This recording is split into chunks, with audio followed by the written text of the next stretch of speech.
지금부터 인버터에 대해 간단한 기본 이론 교육을 실시하도록 하겠습니다. 우리가 산업 현장에서 많이 쓰는 인버터에 대해서 알고 사용함으로써 우리가 자동화에 대한 더 잘할 수도 있고, 그 다음에 공조기나 그런 펌프에 적용함으로써 전기 절약을 할 수 있는 방법을 설명드리고자 합니다. 설명할 내용으로는 우선 우리가 인버터를 알기 위해서는 모타, 전동기에 대해서 좀 이해를 해야지만 우리 인버터가 필요성을 느낄 수 있습니다. 그래서 전동기에 대해서 이론을 설명드리고, 그 다음에 두 번째로는 인버터 이론, 그 다음에 이제 인버터를 사용해서 이제 주변 기기가 필요한 것들이 있습니다. 그런 것에 대해서 설명하도록 하겠습니다.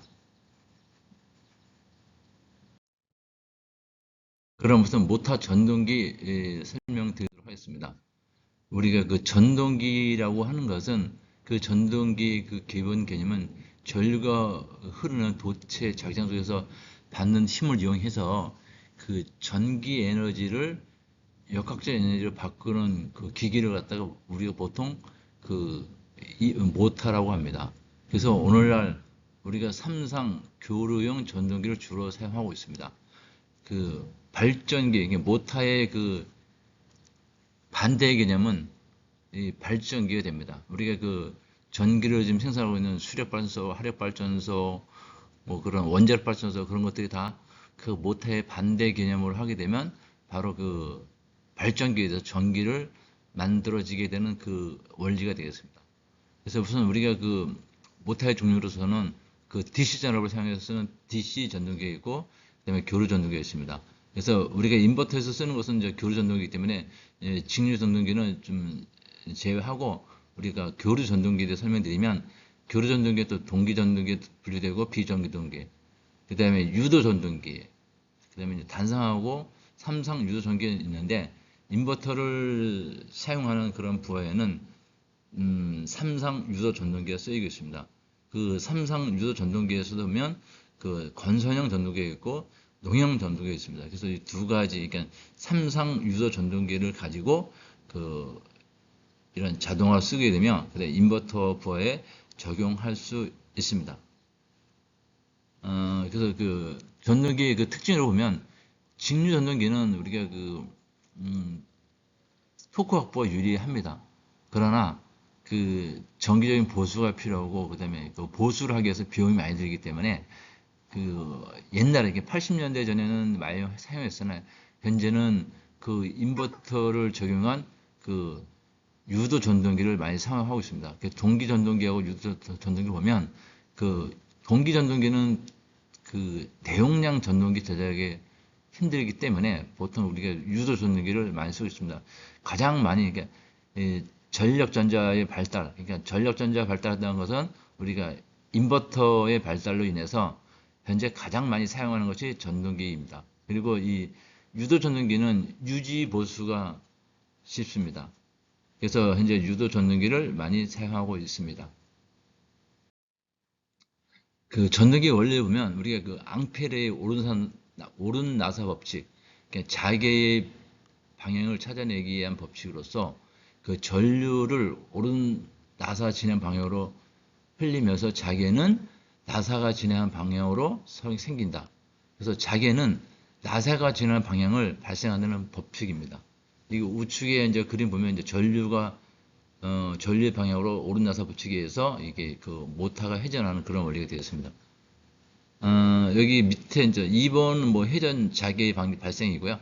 그 다음에 3번 회전자의 유도 기전력 전류 발생 원리를 보시면, 여기 프레밍의 오른손 법칙에 의해서 이게 이 자석에 전류를 흐르면 이게 원판이 돌고, 이게 원판이라고 생각하는 건 우리가 모타가 회전하는 회전자라고 보시면 되겠습니다.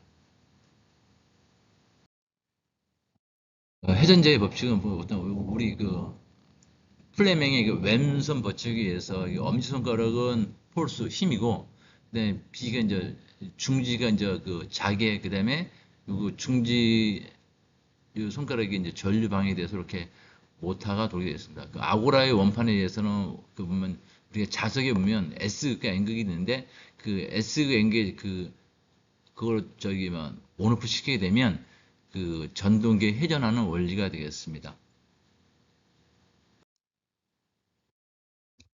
우리가 전동기의 또 이제 특성 구성으로서는 어떤 토크, 회전 속도, 슬립 이런 것들이 있는데 이 토크는 우리가 이제 물체를 회전시키는 원인이 되는 물리량, 이 힘이 이제 토크가 크면 클수록 그 힘이 좋아서 어떤 만약에 우리 자동차로 얘기하면 어떤 자동차가 그 배기량이 크면 힘이 좋잖아요. 그래서 힘이 세고 그다음에 추진도 좋고 그런 건데 이 모터에서도 보면 토크가 크면 그 힘이 좋아서 아주 무거운 그 물체나 무거운 그 설비를 가동할 수 있습니다.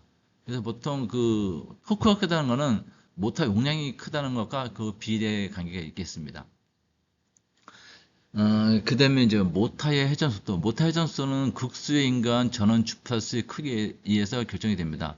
보통 우리가 n이라는 건 그 모타 속도인데 그 120 곱하기 f, 이게 f는 주파수입니다. 만약에 60Hz면 60이고 그렇게 되고 그다음에 p는 이제 모타의 극수인데 보통 모타의 극수는 뭐 2극, 4극, 6극, 8극 이렇게 나가는데 그 모타의 극수가 작고 그다음에 회전수가 클수록 모터의 회전 속도는 커집니다.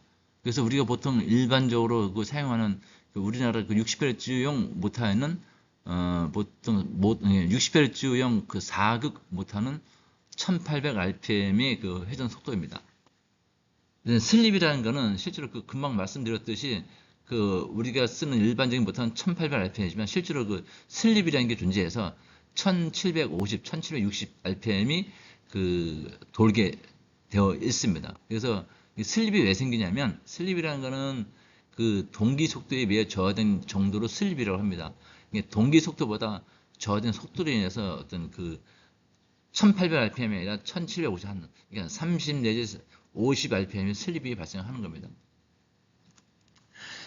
다시 그 전격 토크에 대해서 설명드리면 그 전격 토크에서 운전하는 경우 슬립은 보통 그 3에서 5%, 3에서 5%가 발생합니다. 3에서 5%면 보통 한 30에서 한 50rpm 정도가 발생합니다.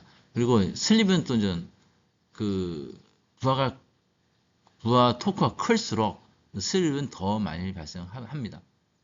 그 다음에 이제 이런 것들은 모터 명판에 표기된 슬립은 모터 용량에 따라 해당하는 부하 토크가 걸렸을 경우는 슬립이 표시됩니다. 그래서 보통 이제 60Hz 4폴짜리는 1800rpm인데 이제 거기에 보면 실제로 모터 명판에 붙어 있는 그 RPM은 보통 1750, 1760.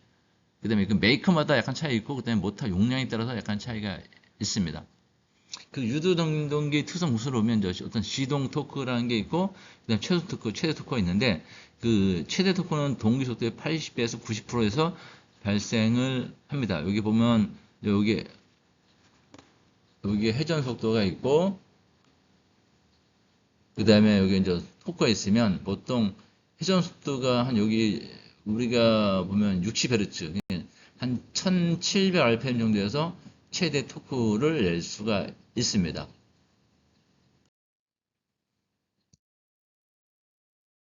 그다음에 우리가 보통 이제 그 모터에는 이제 VF 제어, 우리 인버터도 보통 일반적으로 쓰는 게 이제 VF 제어입니다. VF라는 거는 전압과 전류 비례. 만약에 우리가 380 볼트 모터라고 하면 그 60Hz일 때 380볼트가 나오고 그다음에 300 저기 그 절반 그러니까 30Hz에서는 출력 전압이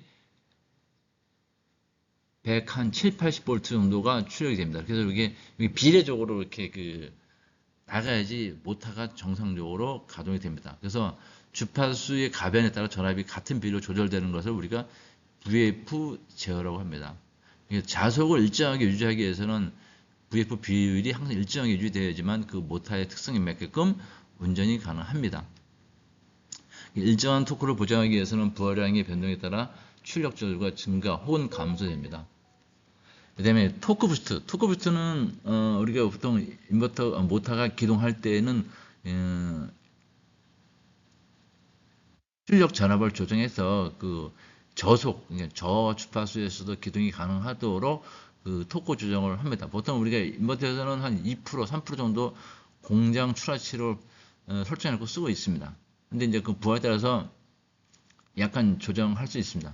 토크 부스트 양을 너무 크게 하게 되면 그 모터에 과열자가 발생해서 전동기가 이제 과열이 되고 또 다 기동이 안 되는 그런 문제도 있고, 너무 또 작으면 또 이제 그 기동 못하는 문제가 있습니다. 그래서 보통 우리가 그 현재 LS 일렉트릭에서 나오는 인버터에서는 이 자동 토크 부스트 기능이 있습니다. 그래서 자동으로 설정하면 자기가 그 부하에 따라서 그 자동으로 조정하기 때문에 모를 때는 이게 자동이 가장 그 편할 수가 있습니다. 그 여기 4번이면 VF 패턴은 전압이 일정하고 주파수 변화하는 경우 모태 전류가 일정하게 되면 토크는 주파수에 반비례하게 되어 있습니다.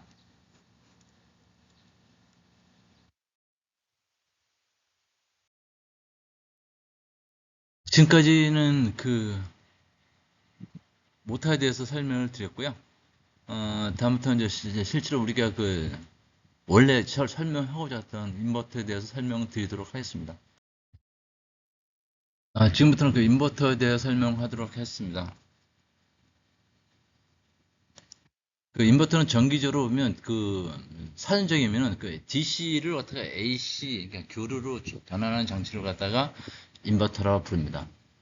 그러니까 그 FA 용어로서 정의하면 상용 전으로부터 공급된 전력을 입력받아 자체 내에서 전압과 주파수를 가변하여 전동기에 공급함으로써 전동기 속도를 고효율로 이용하게 제어하는 일련의 장치를 얘기합니다. 그래서 우리가 보통 인버터는 여러 가지 명칭이 좀 있습니다. 보통 우리가 옛날에는 그 우리가 인버터라고 많이 불렀고요.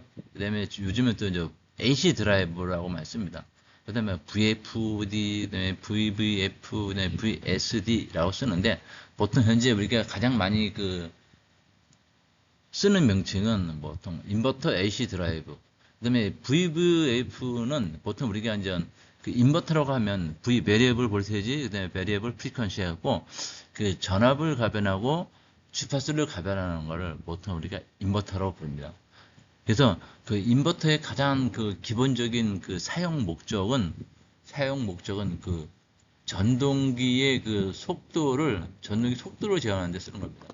그래서 여기 이제 우측에 보시면 그 좌측의 그림은 이제 그 모터를 그러니까 인버터를 안 쓸 때는 이 컨베이어에서 흘러가는 그 병들이 막 쓰러집니다. 이거는 속도 제어가 안 되기 때문에 속도 조정이 불가하기 때문에 어떤 그 뭐 처음에 출발할 때나 그 다음에 쓸 때 이게 팍팍 쓰러집니다. 근데 인버터를 씀으로써 인버터는 그 처음에 스타트할 때 부드럽게 스타트하고 그 다음에 정지할 때도 이제 부드럽게 이게 스타트 할 수 있기 때문에 그 인버터를 씁니다. 보통 우리가 현재 요즘에 많이 나오고 있는 전기 자동차도 이제 우리 같은 안에 실제로는 그 정류장치 모터가 있고요. 그 다음에 그 인버터가 두 대씩 있습니다. 그래서 인버터를 가지고 처음에는 주파수를 0부터 쭉 가변해서 60Hz 올라가면서 차 속도가 빨라지는 겁니다. 근데 정지할 때도 60Hz 쭉 서서히 내리면서 그 차의 속도를 낮추면서 쓰기 때문에 그 승차감 있게 쓰는 겁니다. 보통 우리가 엘리베이터도 인버터 다 있습니다. 엘리베이터도 뭐 처음에 그 딱 타서 출발할 때 스타트할 때 서서히 주파수 속도를 서서히 증가하다가 그다음에 쓸 때 되면 속도 서서히 감속하면 씁니다. 그래서 그러기 때문에 그 우리의 그 엘리베이터도 그 우리가 승차감 안정적으로 탈 수 있는 거고 그다음에 자동차도 인버터가 있기 때문에 우리가 안정적으로 스타트하고 안정적으로 정지가 가능합니다. 그 인버터를 사용함으로써 이 장점은 뭐냐면 가장 큰 장점은 그 에너지 절약에 있고요. 그 다음에 이 제품 품질 향상, 그 다음에 생산성 향상, 그 다음에 이런 것들은 보면 우리 인버터가 이제 속도 제어가 가능하니까 이런 생산 속도를 빠르게 했다 느리겠다 하고 어떤 그 공정에 맞게끔 적합하게 조절이 가능하기 때문에 그 속도 생산성도 좋아지고 그 다음에 그 거기서 생산하는 제품의 품질도 많이 좋아질 수 있습니다. 그 다음에 아까 말씀드렸던 승차감 향상, 우리가 엘리베이터나 그런 전기 자동차 쓰는 인버터를 보면 그 속도가 최저 속도를 낼 수 있기 때문에 그 승차감이 좋아지는 겁니다. 그 다음에 그 환경의 쾌적함 이런 것들은 이제 우리 보통 인버터는 그 공조기, 이제 건물 내에 있는 공조기에서 그 인버터를 씀으로써 그 저기 건물 내에 그 온도나 습도나 뭐 그런 것들을 그 원하는 대로, 그러니까 내가 세팅하면 만약에 뭐 한 20도에 세팅하면 항상 20도에 맞게끔 세팅해 거기 맞춰서 해주고, 그다음에 습도도 내가 한 뭐 30% 40% 맞춰놓으면 일정하게 해주기 때문에 그런 그 환경 쾌적성을 유지할 수가 있습니다. 네, 다음은 우리 인버터의 종류를 보시면, 인버터에는 그 전류형 인버터, 전압형 인버터가 있고, 그 다음에 이제 또 전압형 인버터에서는 PWM 방식이 있고 PAM 방식이 있습니다. 그 현재 우리가 쓰고 있는 거는 거의 일반적인 거는 다 PWM 방식이라고 알고 계십니다. 펄스 위드 모듈레이션 해가지고 그 인버터 보면 이제 AC를 DC를 바꿔서 DC를 가지고 여기에 이제 인버터부에서 그 DC 전압을 내보내는데, DC 전압 그 크기를 조절하는 게 아니고 펄스 폭, 그러니까 전압의 폭을 내보내고 그 다음에 그 주파수를 조정해서 그 모터의 속도를 조절하는 방식입니다. 그다음에 PAM 방식은 이거는 좀 고가이고요. 처음에 이제 그 교류에서 직류를 바꿀 때 이 전압을 조정해야 되고, 그 다음에 인버터부에서 또 이제 주파수 조정하기 때문에 요거는 좀 이런 일반적인 방식에서 잘 사용하지 않는 거고, 우리가 일반적인 그 인버터에서는 그 펄스 위드 모듈레이션이었고 PWM 방식을 많이 채용하고 있습니다.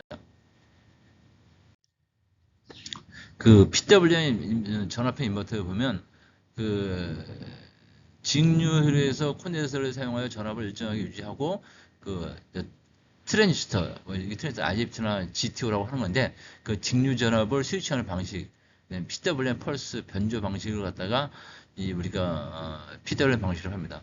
요거는 뭐냐면 모터의 토크 성능이 좋고 무엇보다 다른 방식에 비해 경제적이기 때문에 범용 인버터에서는 대부분 이 방식을 사용하고 있습니다.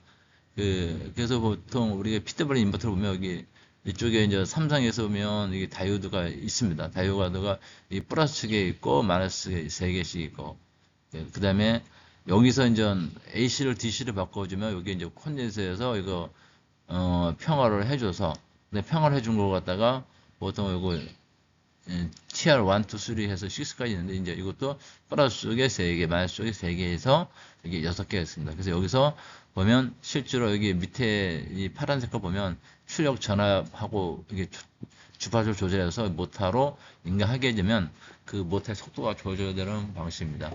다시 말씀드리면 AC 전압을 컨버터부, 이게 AC를 DC를 바꾸고, 그 다음에 평화를 콘덴서 여기 전에 캐피터가 있는데 여기서 평화를 시켜주고, 그 다음에 여기 RGBT부, 여기가 이제 그 인버터부입니다. 인버터부에서 그 전동기를 돌려주고 하는 겁니다. 보통 우리 입력 전압은 뭐 국가별로 틀리지만 보통 우리나라는 60Hz, 그 다음에 뭐 유럽은 또 50Hz 쓰는 데도 있고 그렇습니다. 그래서 보통 전압은 뭐 220V, 380V, 뭐 6600V는 보통 우리가 미들 볼티지에서 뭐 고화 인버터라고도 명칭을 하고 있습니다. 보통 우리가 좀 설명드리고자 하는 거는 220V하고 380V, 보통 공장에서 많이 쓰는, 일반적으로 많이 쓰는 전압입니다. 그 다음에 이제 평활부라고 하는 거는 교류를 직류로 변하는 장치인데, 캐패시티를 이용해서 에너지를 임시 저장하는, 이게 우리 배터리처럼 약간 임시 저장하는 장소라고 보시면 됩니다.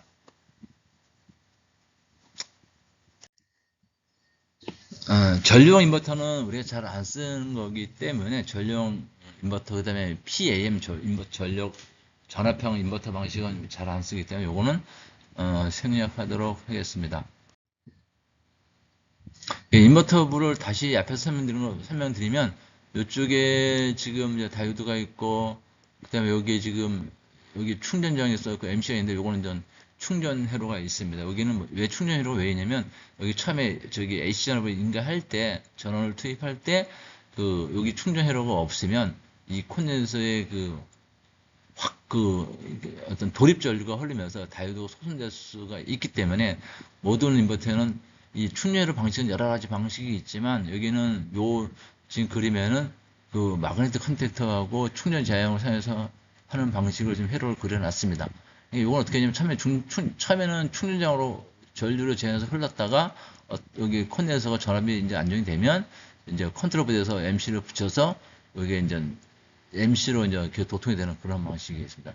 근데 요거는 이제 요 부분은 제동 IGBT라고 있습니다. 요 제동 IGBT는 뭐냐면 그 아까 처음에 모타의 그 반대는 전 발전기 된다고 했습니다. 그래서 우리가 여기 모타가 달려 있는데 모타가 돌다가 내가 인버터에서 내보내고자 하는 그 속도보다 모타 속도가 빠르면 관성에 의해서 빠르게 되면 이게 발전기 됩니다. 발전기 되면서 이쪽에 전압이 이제 상승되는데 이 상승되는 것을 빼주기 위해서 이게 이 제동 IGBT 그러니까 여기다 이제 제동 불안을 보통 여기다 좀 제동 저항을 달아서 이 저항을 태워버리는 그런 방식입니다. 보통 우리가 이제 그 엘리베이터나 그런 수직 가강부에서는 이런 그 회생이 많이 발생하기 때문에 이런 걸 채용하고 요거 쓰는 거는 아마 그 일반 부에서 많이 안 쓰고 좀 특이한 부 그러니까 그 수직 부하 그런데 엘리베이터 부하나 이런 부하 그런 데서 많이 사용하고 있습니다. 다음은 그 이제 다시 더 자세히 설명드리면 인버터를 자세히 설명드리면 교류를 직류로 전하는 변환 장치. 뭐 아까 설명드린 이런 그 다이오드 모듈이 있는 게 있고 그다음에 실제로 보면 여기에 다 R상, S상, T상이 있습니다. 여기 R상, S상, T상. 여기 좀 이렇게 여기 순서대로 다이오드가 보면 6개의 숫자적으로 이렇게 저기 막 동작을 하면서 이렇게 바뀌는 겁니다. 그리고 이제 AC로 DC를 바꾼 다음에 아까 그 도립전류 때 인버터 소든 방지하기 위해서 이렇게 충전 회로가 있다. 이게 충전 회로가 있다고 했는데 이게 바로 요 회로입니다. 요 회로. 이게 없으면 요 충전 회로가 없으면 그 처음에 전원 투입할 때 그 AC에서 DC를 바뀌면서 그 콘덴서에 그 처음에 도입적으로 많이 흐르면서 그 입력 쪽에 그 다이오드 모드로 소션이 될 수 있습니다. 그래서 요거는 어떤 인버터든 반드시 물론 방식 회로 방식은 여러 가지 있는데 요거는 반드시 필요한 회로입니다. 그러니까 이 회로를 채용함으로써 도입적으로 이렇게 많이 흐르는 거를 요 회로를 채우면서 이렇게 요만큼을 억제해주는 이런 기능이 있습니다. 요거 아주 중요한 회로입니다. 여기에 만약에 안 되면 요게 동작이 안 되면 인버터가 처음에 그 전원 확립이 안 돼서 고장이 날 수가 있습니다. 그다음에 평활부입니다. 평활부는 아까 그 우리가 전해 콘덴서로 했었는데 그 정류된 직류 전압을 직선적인 직류한테 원래 DC 전압 그 직류 전압은 직선인데 사실은 우리가 AC 전압을 DC를 바꾸다 보면 실제로는 이게 다이오드면서 나온 점이 이렇게 됩니다. 근데 이거를 이렇게 평활하게 만들어주기 위해서 여기 지금 콘덴서라는 부분이 평활 콘덴서가 있는 겁니다. 그래서 요걸 갖다가 이제 부산 평활 콘덴서. 요 평활 콘덴서는 보통 인버터에서 제품 수명에 좌우가 되고요. 그다음에 여기 그 평활 콘덴서가 그게 인버터 전체적인 다른 부품에 비해서 가장 빨리 수명이 짧은 것 중에 하나입니다. 그다음에 아까 해상 제동부가 있습니다. 아까 앞장에서 말씀드렸지만 여기 그 모터 돌리다가 저기 역기전력이 발생해요. 역기전력이 발생할 때는 이제 관성이 이런 거에 의해서 모터가 발전기가 돼서 전압이 이쪽으로 거꾸로 치고 들어오면서 이 치고 들어온 전압을 안 빼주면 인버터가 과전압이 발생하고 오버볼테이지 트립이 생깁니다. 그래서 오버볼테이지 트립이 안 생기게 하기 위해서 안 생기고 연속적으로 운전하기 위해서 여기다가 저항을 달아서 이 저항으로 태워버리는 그런 방법이 있습니다. 물론 다른 방법도 있지만 우선은 이거 제동 저항을 쓰는 방법을 제가 설명드렸습니다. 그 다음에 인버터부 사실 우리가 인버터에서 요 IGBT라는 부분이 있는데 인버터에서 어떻게 보면 부품 중에서 가격이 가장 그 많은 부분을 차지하는 금액적으로 가장 큰 금액을 차지하는 부분이고요. 그 다음에 이 부형파 교류 전압인가 해서 이렇게 모타의 이미지 바스가 출력이 되는 그런 형태입니다. 여기 하여튼 요 IGBT가 보면 이제 플러스 3개, 마이너스 3개 있는데 이게 저희가 이제 전기는 보통 우리가 물의 흐름으로 보면 수도꼭지라고 합니다. 수도꼭지라고 보실 때 이 수도꼭지를 순간적으로 열었다 닫았다 하면서 이런 그 펄스 그러니까 PWM이라고 아까 설명드렸듯이 그 펄스 위드 모듈레이션 이렇게 펄스가 생기면서 이렇게 그 전압이 그러니까 전압 에너지량이 이제 커다 작다 하는 겁니다. 그래서 근데 이게 전압형을 이렇게 스카프로 찍어보면 실제로 이게 피터블랙 파형이 이렇게 보이고요. 그다음에 전류는 이렇게 사실 사인파처럼 이렇게 보통 찍힙니다. 근데 실제로는 이 그림상에서는 깨끗하지만 인버터로 구동할 때 전류 파형은 완전히 좀 이거보다는 더 심하게 어떤 왜곡이나 이런 고주파 그런 것 때문에 좀 생기가 있습니다. 근데 VF 제어는 아까 설명드렸듯이 항상 일정하게 제어하는 방식입니다. 그다음에 이제 우리가 보통 인버터 제어 방식에서 그 VF 제어가 있고, 그다음에 벡터 제어가 있고, 그다음에 또 이제 보통 벡터 제어는 센서드 제어로 하고 있고요. 그다음에 센서 없이 쓰는 센서리스 제어가 있습니다. 어떻게 보면 크게 세 가지로 인버터 제어가 있는데요. 보통 VF 제어, 그다음에 센서드, 엔코더가 있는 벡터 제어라고 하기도 하고, 그다음에 센서드 제어라고도 하고, 그다음에 이제 엔코더가 없이 하는 그 센서리스 제어가 있습니다.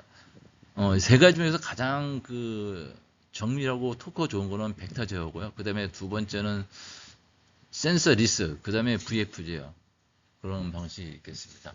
이 VF 제어는 이제 보통 우리가 일반 고객들이 가장 많이 사용하는 그 방식입니다. 보통 우리가 뭐 팬부나 펌프나 뭐 이런 일반적으로 컨베어 돌리는 그런 부에서는 대부분 다 그냥 VF 제어로 쓰고 있습니다. 이거는 이제 주파수 가변했던 전압이 가변되는 방식이기 때문에 특별히 뭐 모타의 어떤 그런 그 파라미터 그런 걸 입력 안 하고 쉽게 사용할 수 있는 거기 때문에 성능은 떨어지지만 어떤 그 일반적으로 그 범용적으로 많이 사용하는 기능 중 하나입니다.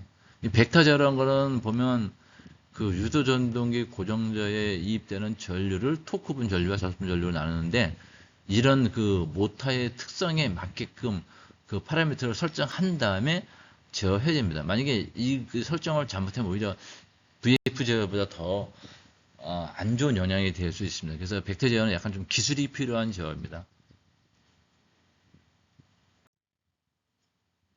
그 센서리스 제어는 아까 앞에서 말씀드렸지만 그 벡터 제어라기보다는 이제 엔코더가 없기 때문에 그 엔코더가 없지만 자기가 이제 그 모터의 속도를 추정해서 그 제어하는 방식입니다. 그래서 이것도 벡터 제어보다는 떨어지지만 그래도 이런 토크나 그런 거 할 때는 VF 제어보다는 좋은 겁니다. 약간 기술이 좀 필요한 겁니다.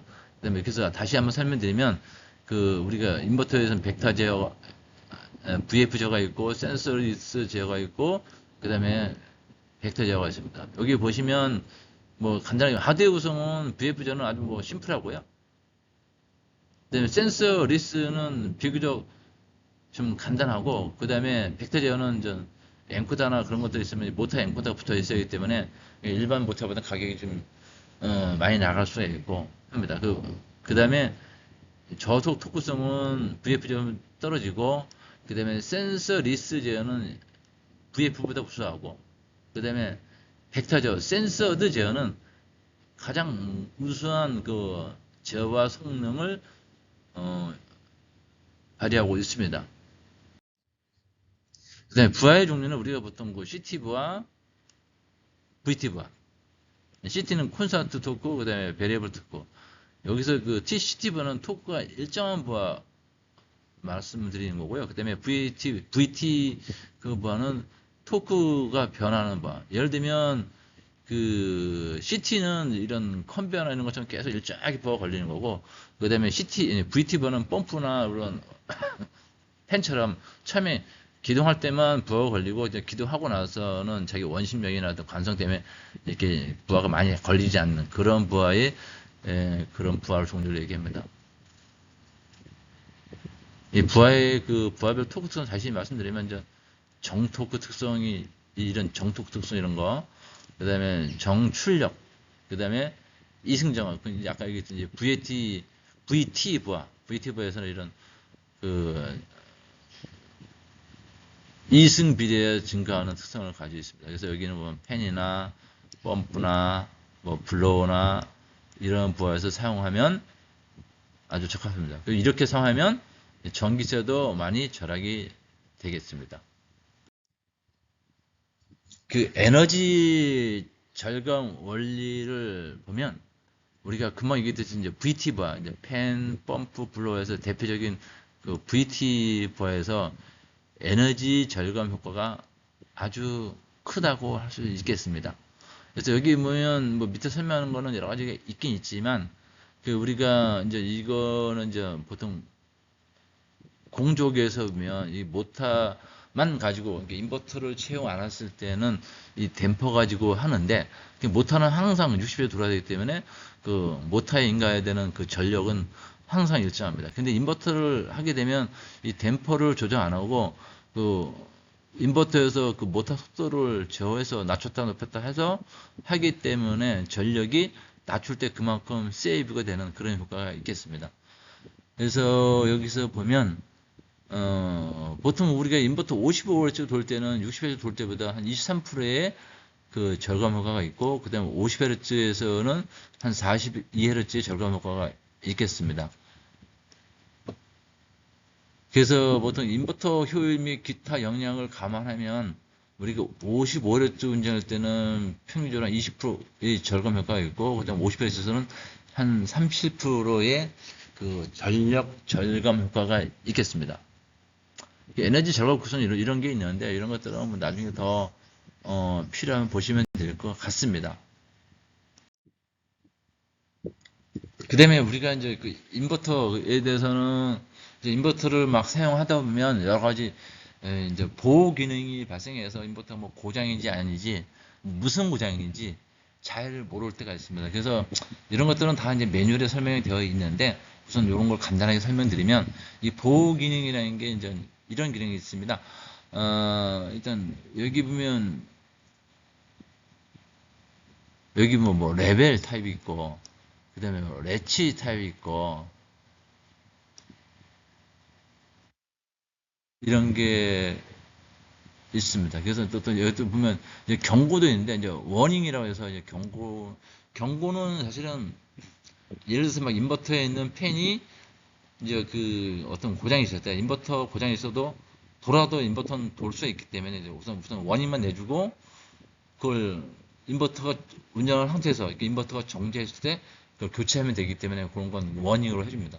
그래서 인버터에는 이런 뭐 보통 레벨은 전 고장 사항이 개선되면 자동으로 해야 되는 이런 걸 갖다가 레벨 트립이라고 하고 있고요. 그다음 레치는 이건 딱 사람이 그 고장이 난 걸 분석하고 그다음에 그 고장 원인을 제거한 다음에 리셋을 눌러야 되는 거고 그다음에 뭐 페탈은 고장 사항이 개선되는 인버터 전원 차단 뭐 하여튼 전원 고장을 하고 전원 해제를 해야지만이 되는 그런 트립 종류입니다. 그 트립이 한 요 세 가지 종류가 있습니다.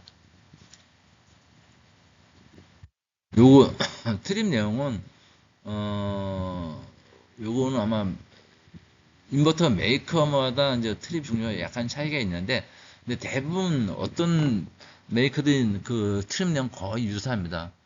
여기서 보면 뭐 오버로드, 언더로드, 뭐 오버커런트, 뭐 오버볼테이지, 뭐 그라운드 트립 뭐 이런 것들은 다 어떤 인버터는 공통으로 다 가지고 있습니다. 그래서 여기다 뭐 더 많고 적고 그런 차이 있고요. 그다음에 여기 밑에 있는 휴즈 오픈, 오바이트 이런 거. 휴즈 오픈은 사실은 인버터 내부에서 이제 휴즈가 있는데 휴즈가 오픈됐을 때 그래서 그거는 일세 눌러도 해제가 안 되고 사실은 휴즈를 교체해야지만 다시 사용이 가능하고 다시 운전이 가능한 그런 경우입니다.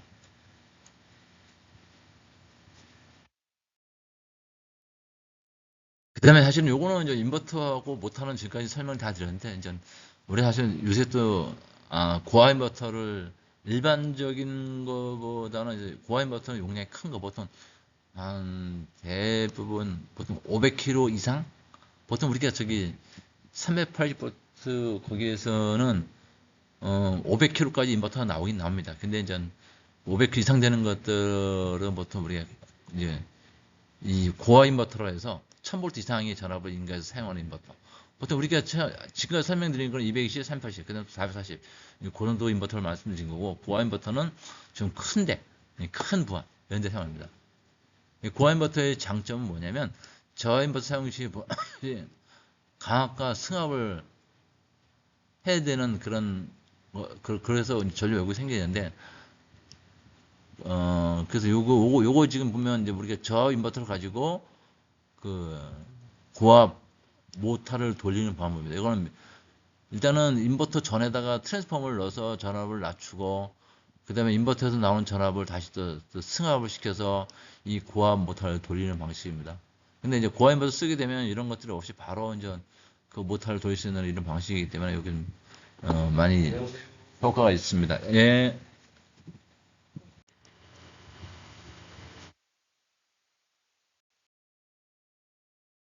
고압 인버터는 아래 그림같이 구성이 되어 있습니다. 밑에 그 사진 보듯이 그 맨 좌측에 변압기부가 있고요. 그 다음에 각각의 이 셀이 이제 셀을 가지고 전압하고 그 다음에 부하 용량을 결정하는 겁니다. 셀이 이제 많을수록 그 다음에 병렬로 많이 할수록 전압이 높고, 이런 식으로 해서 그 고압 인버터 용량을 설정하게 되어 있습니다. 이건 LS 일렉트릭 방식입니다.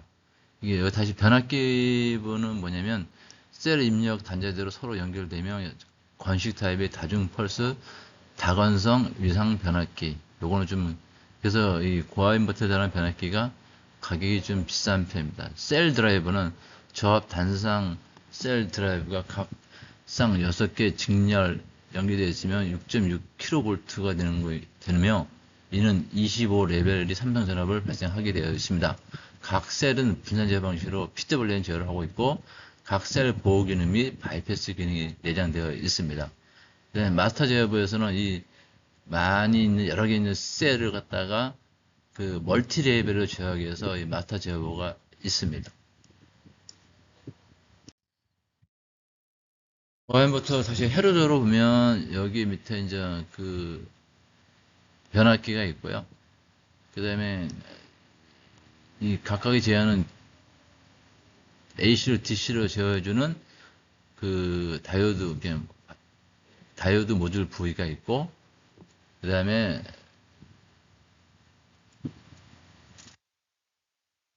출력을 제어하는 그 출력 방식은 요건 ABB 방식이네요. 요거는 우리가 LS나 로비콘 이런 것들은 이런 식의 제어하고 있습니다. 그 다음에 지금까지는 이제 모타 설명드렸고, 그 다음에 우리 저압 인버터 설명드렸고, 그 다음에 고압 인버터 간단하게 설명드렸습니다.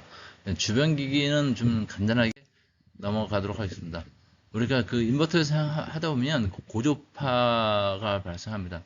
이 고조파가 발생하게 되면 그 각종 계전기 오동력, 그 다음에 정밀전자기기, 동작불량, 기기손상 이런 것들, 그 다음에 과열된 원인이 되고 있습니다.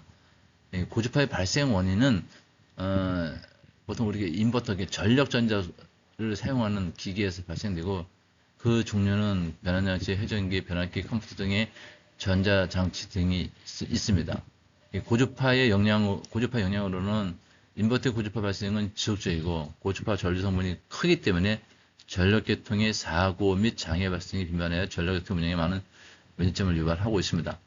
그래서 보면 이제 어떤 영향이 있냐면 콘덴서의 과열, 과전압, 그다음에 발전기나 회전기, 변압기의 손실 증대 과열, 그다음에 이제 노이즈 그런 것 때문에 제어 시스템 불안정, 그다음에 공진에 의한 고주파 전압, 과전압 기기에 영향을 주게 되어 있습니다. 그다음에 차단기 오동작, 통신 장애 뭐 이런 게 있고, 그다음에 통신 회로의 잡음 및 유도 장애를 주어서 그 오동작 할 수 있는 요인이 되겠습니다. 그다음에 역률 저하는 그런 영향이 있겠습니다.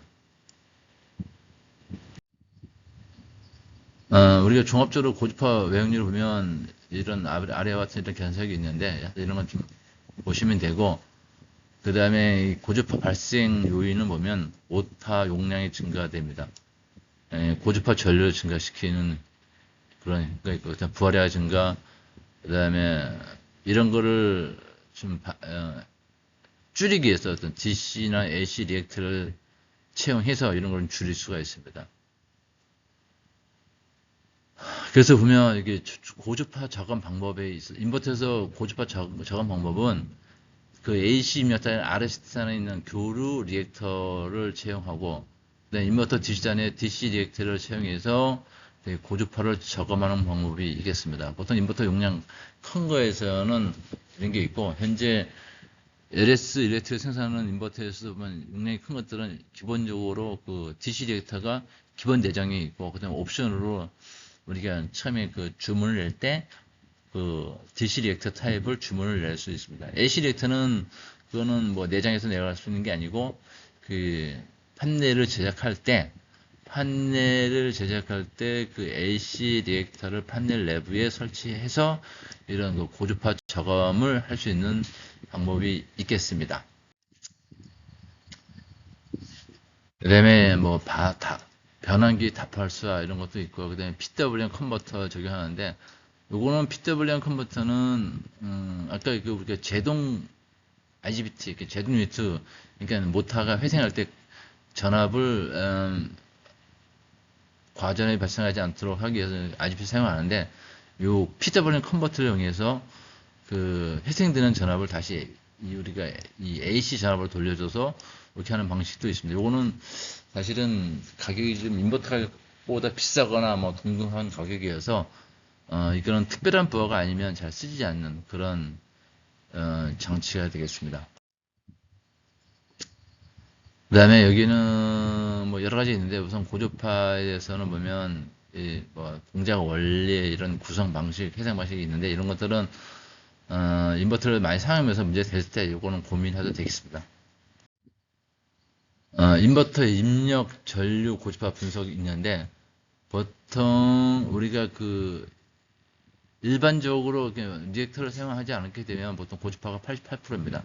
근데 입력단에 AC 리액터를 삽입하게 되면 고주파가 30% 줄고, 그 다음에 DC 리액터를 채용하게 되면 33% 줄고, 그 다음에 AC와 DC 리액터를 채용하게 되면은 30%까지 줍니다.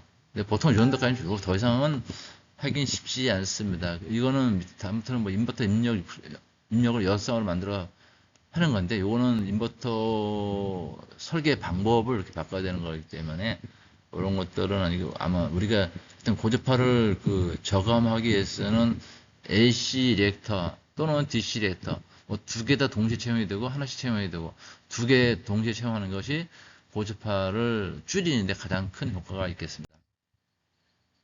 그다음 제동 유닛은 아까 설명드린 제동 유닛은 아까 그 모터에서 회생되는 전압을 그 오브기에 걸지 않도록 빼주는 역할을 하는 게 제동 유닛입니다. 제동 유닛과 저항.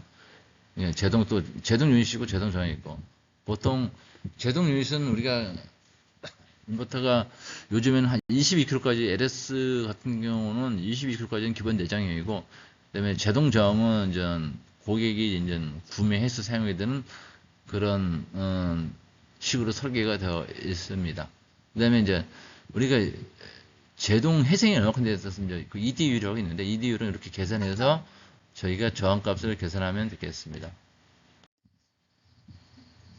DB, 그러니까 제동 저항 계산 방식은 요 유첨 내용을 참조하면 되겠습니다.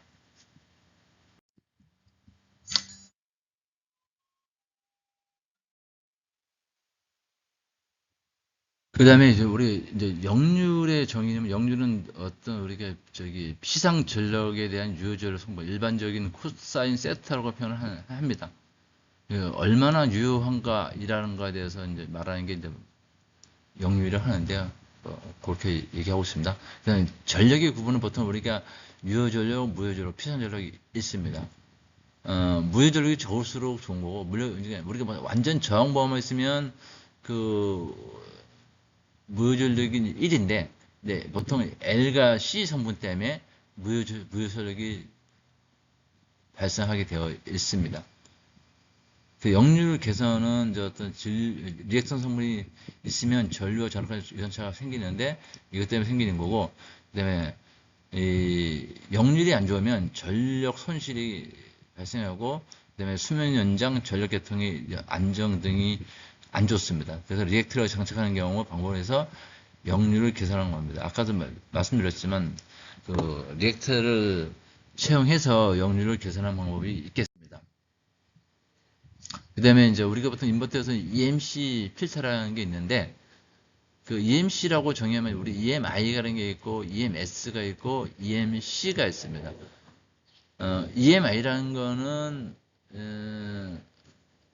다른 기기에 장애를 주는 것을 EMI라고 하고, EMS는 다른 기기로부터 오는 노이즈를 내가 얼마큼 그걸 가지고 문제 없이, 그러니까 방어할 수 있는 능력이 있냐를 갖다가 EMS라고 합니다. 그 다음에 EMI, EMS 토탈해서 EMC라고 하는데, 그래서 보통 요즘의 인버터는 유럽에 수출할 때는 EMC 필터를 비싸지만 수출이 가능합니다. 그래서 지금 우리 국내에서는 없어도 되지만, 근데 유럽은 반드시 있어야 되기 때문에 요즘 인버터에서 기본적으로 설계할 때부터 장착이 돼서 설계되고 있습니다. 그 다음에 이제 리시버라는 게 있고요. 그 다음에 이제 이거 엔코더라고 하는 게 있는데, 엔코더는 사실은 우리가 저기 서버 모터에는 반드시 엔코더가 있고, 우리가 인버터에서 백타임 모터, 아까 센서드 제어할 때는 엔코더가 반드시 필요합니다. 엔코더가 없으면 인버터 속도를 정확하게 받아들일 수 없기 때문에, 그래서 엔코더가 필요한 겁니다. 근데 엔코더 종류는 여러 가지가 있는데, 사실은 벡터를 안 쓰시면 이거는 이렇게 몰라도 되는 것 중에 하나입니다. 그래서 엔코더 종류는 보면 여러 가지가 이렇게 있는데, 그거는